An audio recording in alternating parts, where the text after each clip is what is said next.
Falando agora com o Paulo sobre essa questão da Covid-19, Yanomamis infectados, essas torcidas se aglomerando ali, porque o futebol está de portões fechados, mas é claro que as torcidas têm se aglomerado, têm ido lá para frente dos clubes e as direções não tomam, inclusive, nenhuma reação, não tem nenhuma reação em relação a isso, em relação a essa situação, né? Ontem, olha só, quarta-feira, o mundo registrou 11.274 mortes. É um novo recorde diário desde o início da pandemia do novo coronavírus, em março. Esses números são do monitoramento feito pela Universidade Johns Hopkins, que é dos Estados Unidos. Os óbitos no mundo já superam 1.300.000 registros, isso em todo o planeta. No Brasil, o número de casos suspeitos da Covid-19 não para de subir, já causa essa preocupação em relação a uma segunda onda aqui no país. Médicos têm relatado que algumas regiões já estão com hospitais lotados. A cidade de São Paulo, por exemplo, registrou um aumento de quase 30% nos novos casos de Covid-19 na comparação entre os primeiros 17 dias de novembro e o mesmo intervalo de tempo em outubro. Vamos falar um pouquinho sobre tudo isso com a doutora Karina Calife, ela já está aqui com a gente, ela que é médica sanitarista, mestre e doutora em medicina preventiva pela Faculdade de Medicina da USP e também professora da Faculdade de Medicina da Santa Casa de São Paulo. Olá, doutora Karina, tudo bem com você? É um prazer novamente te ter por aqui. Tudo bem, Thalita, como vai? Um prazer estar com vocês também. Tudo certo, Karina.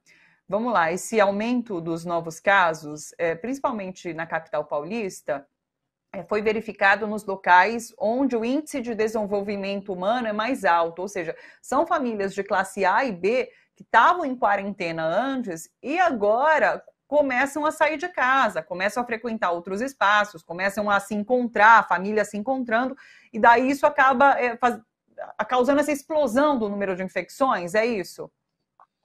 Isso, Thalita, a gente tem visto isso com muita preocupação. Já faz algumas semanas que nós, médicos, profissionais de saúde, temos observado um aumento nos casos, nas referências, nas buscas por hospitais, nas buscas por exames, né, em relação à Covid-19. E uma das coisas que nos chama a atenção é exatamente esse movimento da classe A e B, que teve por condição financeira, condição de classe, por suas possibilidades ficar isolados por um tempo, e nesse momento parece que assim, as pessoas cansaram, resolveram ir à rua e foram com tudo, né?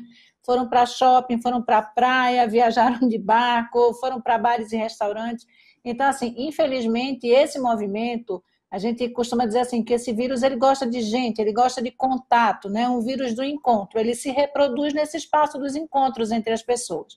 Então, é muito importante que a gente fique atento a isso, porque é um caminho que a gente viu acontecer em março, quando foi final de fevereiro, né, começo de março, quando dos primeiros casos no Brasil, onde a classe A e B veio de férias, né, da Europa, dos Estados Unidos, os sequenciamentos de vírus mostraram que eram esses que estavam circulando mais por aqui, e começou a caminhar para os distritos aqui em São Paulo de mais baixa renda. Então, eles começam nos distritos de mais alta renda e fazem esse caminho. O que a gente tem visto e saiu na imprensa por vários gestores desses hospitais, né, tanto dos hospitais privados, dizendo que um bom percentual, assim, alguns hospitais dos 170, 180 leitos que tem, algo em torno de 130 estão aí com Covid-19, com pessoas adoecidas pela Covid-19. Isso está acontecendo também. O Hospital Emílio Ribas, um hospital público do SUS, produtor de conhecimento na pandemia, né, que a gente respeita muito, também tem apontado para o aumento, assim como outros hospitais de referência para o Sistema Único de Saúde. Então, isso parece que começa de novo, aquela doença de rico que começa na classe A, gente faz esse movimento e depois isso vai se espalhando, né, para os espaços onde as pessoas têm menos condição de cuidar da sua saúde, têm menos acesso aos leitos de UTI. Então, acho que a gente tem que ficar muito atento, eu tenho falado muito isso aqui. É uma doença transindividual, é uma doença que ao nos proteger, a gente também protege o outro. Ao nos expor, a gente não está expondo só a gente está expondo outras pessoas, seja por grupo de risco, por condição social, com mais dificuldade de lidar com a doença. Me chamou a atenção uma carta que foi divulgada para parentes e amigos, divulgada por um grupo de infectologistas de vários hospitais da capital. e eles se disseram exaustos, surpresos com esse avanço dos casos da Covid na cidade. Eles dizem assim, ó, acreditamos que vocês estejam cansados de tudo isso, mas lembrem-se que nós estamos muito mais. Cada um tem que fazer sua parte, porque nós, apesar de exaustos, não vamos deixar de fazer a nossa. Então, quando você fala que a gente tem que olhar o próximo, tem que olhar também os trabalhadores da saúde, né? Essa questão da exaustão dos trabalhadores de saúde é uma coisa assim, muito importante, porque você não forma um médico em 10 meses, né, Thalita? Você não forma um enfermeiro, um técnico de enfermagem, um fisioterapeuta, né, num período curto. Então, as pessoas que estão enfrentando a pandemia, que estão à frente, né, a linha de frente, que estão trabalhando com isso, são as mesmas pessoas, né? A gente conversava antes aqui, a Cidinha deu uma fotografia de como seria isso. É como se a gente levasse um tombo, um caldo da segunda onda sem nem ter levantado da primeira ainda, né? Quando a gente pensa nessa questão das ondas. O Brasil não teve aquela curva, que é a curva que o CDC tem apontado das pandemias, onde você tem um pico e baixa de vez, e aí você tem o que aconteceu em alguns lugares da Europa. Nós, apesar de termos tido uma diminuição nos meses passados, a gente passou muito tempo com um platô muito alto de casos, e há uma diminuição, mas essa diminuição chega aí em torno de uma média móvel de mortes de 300 por dia. Isso é muito alto, né, Thalita? São muitas vidas, são muitas pessoas e é muita gente sendo cuidada. Então, quando a gente fica sabendo que nos hospitais privados e de elite, de classe A hoje, a gente tem as UTIs lotadas de pessoas adoecidas, que a gente tem filas para atendimento, isso nos preocupa muito. E é uma coisa que as pessoas têm que pensar, né, Thalita? Porque mesmo que você tenha hoje um manejo infinitamente melhor do que a gente tinha no começo da pandemia, então sabemos mais algumas questões sobre como cuidar, o que está de sinal de alerta, como tratar. Se você tem todo mundo doente ao mesmo tempo, já falamos disso aqui, não vai ter lugar para as pessoas, os profissionais de saúde estarão exaustos, então acho que isso que você traz é bem importante também, é uma solidariedade, é uma construção solidária de cuidados, né, com as questões da pandemia. Uma última pergunta sobre isso, antes da gente falar sobre vacina, que a gente já recebeu até uma pergunta nas redes sobre vacina, que eu vou passar para a doutora Karina, fala sobre sequelas. Tem muita gente relatando sequelas depois de ter sido infectado, ter sido curado, mas é isso, não acaba por aí, né? Muitas pessoas que têm sintomas mais graves, que pegam o coronavírus de uma forma mais grave, acabam depois ficando com sequelas, é isso? Exatamente. É uma doença que a gente tem aprendido com ela, né? Então ela é muito mais complexa do que parece. Então o que a gente tem visto é que várias pessoas, normalmente as pessoas que têm casos mais graves, que vão internadas e tal, você tem vários tipos de sequela, né, Thalita? Desde sequelas pulmonares, de dificuldade respiratória, algumas questões musculares, tem algumas questões neurológicas periféricas, de diminuição de força. Então, são pessoas que se sentem muito fragilizadas um tempo depois. Então, quando a gente olha para isso, a gente, né, eu vou pensar assim, os jovens que estão aí nos ouvindo, entender que, não, eu vou pegar, vai ser simples, no instante vai ficar bom. Não obrigatoriamente, nós não sabemos exatamente como vai ser, mas nos grupos de risco, especialmente com os nossos idosos, pessoas que a gente gosta, que a gente ama e que fazem parte do mundo, que trazem a sabedoria, vão não só ter uma chance maior de adoecer e morrer, né? Mas como também ter uma chance maior de ter sequelas graves e que façam com que a qualidade de vida dessas pessoas seja muito ruim daqui para frente. Então a gente não pode pensar que é rapidinho assim, tá bom, em 15 dias eu fico bom e passou essa história. Não é bem assim que essa doença tem se apresentado. Perfeito, fica o aviso. Vamos falar um pouquinho sobre as vacinas. A gente deu a informação que a Coronavac chegou ao Brasil, né, mas vai ficar lá guardadinho até a liberação. E daí a Vera Lígia Gonzaga perguntou aqui nas redes o seguinte: doutora Karina, chegou hoje em São Paulo um lote de vacinas da China, quase 1 milhão de chineses já foram vacinados, por que nós temos que esperar mais? Para morrer mais brasileiros? Se a vacina é boa para os chineses, é boa para os brasileiros também. Por que temos que esperar a Anvisa dar o sinal verde? Ou estamos esperando os políticos liberarem a vacina? Esclarece para a gente, doutora. Veja, querida, primeiro a gente tem que entender que essas vacinas elas têm que passar, independente do lugar do mundo que elas estão, viu, Vera? Elas têm que passar pelas fases de cuidado e proteção, exatamente porque a vacina é um medicamento, é um insumo, digamos assim, que vai ser ofertado para uma pessoa saudável. Então, algo que será ofertado para uma pessoa saudável não pode causar mais dano do que benefício. A gente tem que ter algo que nos proteja de outra situação. A gente tem essas pessoas foram vacinadas na China ou que foram vacinadas aqui no Brasil, que também tem algumas milhares aí de pessoas, que são as 10 mil pessoas, 11 mil pessoas voluntárias na Sinovac, elas estão sendo vacinadas dentro do que a gente chama de um protocolo de pesquisa. Então, essas vacinas, elas passaram pela fase 1, 2 e 3, houveram agora algumas publicações, mas ainda referentes à fase 2, que são aquelas fases de segurança, que a gente sabe que não vai fazer mal a princípio, e que vai produzir anticorpos. Mas a questão da eficácia, sabe, ela é muito importante também, porque senão você vai produzir insumo e vai ofertar insumo para as pessoas que não fazem diferença, né, que não mudam a vida delas. Então, a gente está aguardando que essas vacinas, e estamos aguardando isso a qualquer tempo. Eu tenho certeza que o movimento das vacinas ele é bem positivo, a gente vai ter um caminho adequado, o que a gente tem é muito tempo até conseguir vacinar todo mundo.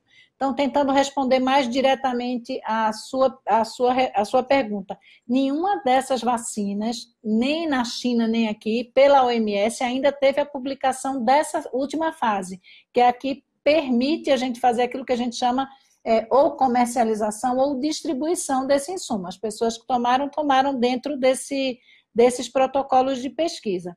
Quando a gente fala em eficácia, né, Thalita, eu acho que é importante dizer isso. É como se a gente tivesse assim, olha, 20 mil pessoas estão num protocolo de vacina e 20 mil pessoas tomaram a vacina. Dessas, 10 mil pessoas fizeram uso da vacina mesmo. E as outras 10 tomaram placebo, outra coisa que não é. Então, o que é que a gente espera? Que as pessoas que não tomaram a vacina, ao circularem na vida, no trabalho, no que estão fazendo, elas tenham a possibilidade maior de adoecer. Né, vão adoecer, e que as pessoas que tomaram a vacina não adoeçam. Então, se uma ou duas pessoas do grupo que tomou a vacina adoece, a gente vai fazer essa conta do percentual de cuidado. Então, quantas das pessoas que tomaram a vacina adoeceram? Então, se for 0, 100% de eficácia. Se for, não sei se eu consigo deixar um pouco mais claro. Então, isso que a gente está esperando é segurança, a gente está esperando a qualquer momento, a gente sabe que foi fechado os últimos movimentos, né, do protocolo tanto da AstraZeneca, da Shadox, da vacina de Oxford, quanto da Sinovac, as duas estão, a gente está esperando a qualquer momento aí essa apresentação dos resultados. Você quer atender o telefone? Tá tudo certo? Desculpa, aquelas coisas que a gente nem lembra que existe, que é telefone de casa, sabe? Fixo, né? Olha que você ainda tem, porque eu conheço poucas pessoas que ainda têm telefone fixo. Eu fiquei até vermelha agora. Vamos embora, desculpa, Thalita. Nessas lives a gente já está acostumado a cachorro latindo, telefone tocando, campainha, então fica tranquila. Deixa eu tirar uma outra dúvida relativa à vacina. A Pfizer anunciou ontem, né, que a vacina que desenvolve junto com a empresa alemã, né, a BioNTech, tem 95% de eficácia contra a Covid. E isso seria da terceira fase já de testes. E daí ela disse que vai pedir a aprovação do imunizante junto às agências reguladoras, mas não tem publicação científica. Como você disse, ela não tem nada da OMS ainda sugerindo ou avalizando essa vacina. Mas parece ser a mais próxima de ser viabilizada. Como que a gente pode entender essa vacina da Pfizer?